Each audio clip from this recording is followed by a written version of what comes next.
Hi readers, yesterday we talked about how to retell a book, and we learned that a good retelling names who the characters are, what they're doing, and how they're feeling.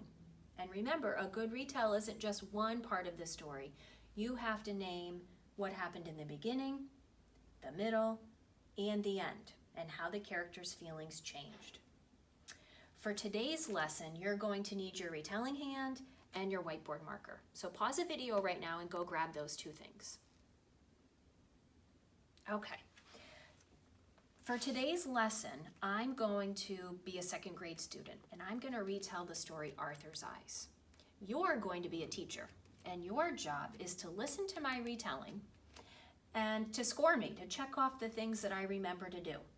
And of course, if I forget something, as my teacher, you're going to help me and remind me of what I should do. So if you hear me use the words in the beginning, next, then, after that, or in the end, you could check those things off with your whiteboard marker. If you hear me name a feeling, you can check off one of the hearts. Hopefully I name more than one feeling. And you're listening for who the characters are, what they're doing, and how they're feeling.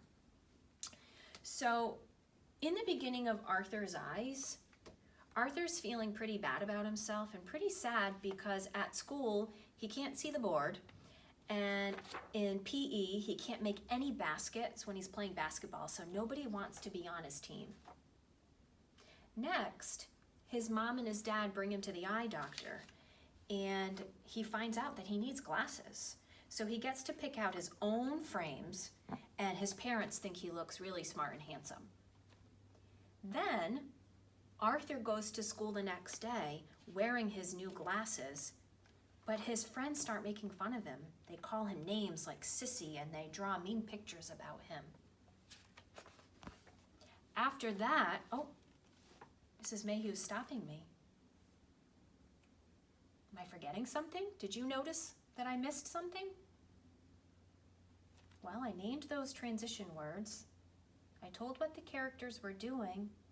Oh, I only named a feeling in the beginning, that he was feeling sad.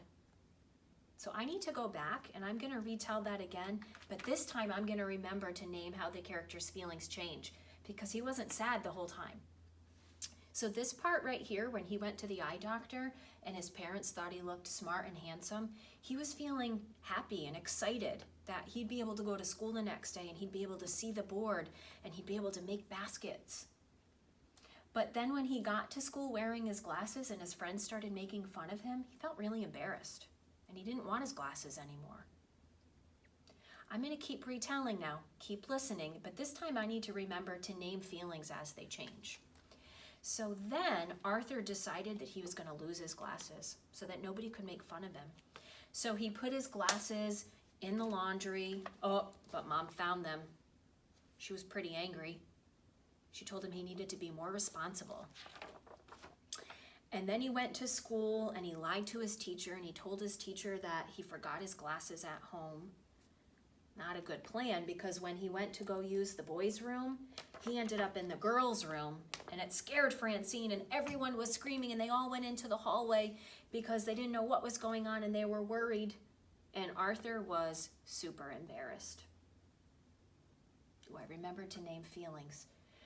Let me show you the last couple of pages, and I want you to be thinking about how you would retell the ending.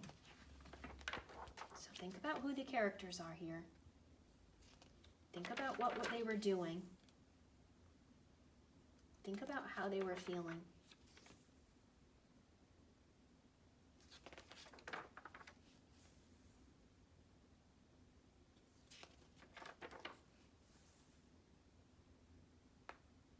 Okay, I'm going to retell the ending now. So in the end of the story, Arthur sat down and he talked with his teacher about what was going on, and he realized that his teacher wore glasses too. And that made Arthur feel a little better because he wasn't the only one.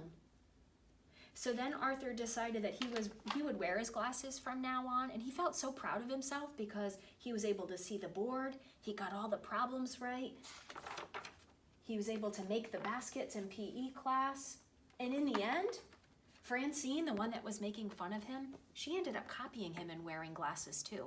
So Arthur felt really proud of himself. So, boys and girls, today and every day when you finish a book and you go to make sure that you understood your story and you want to retell it, remember you have to name who the characters are, what they were doing in the beginning, middle, and end, but don't forget to name those feelings. That really shows that you understood your character and your story well. Okay, happy reading. Use your reading hand today. Bye.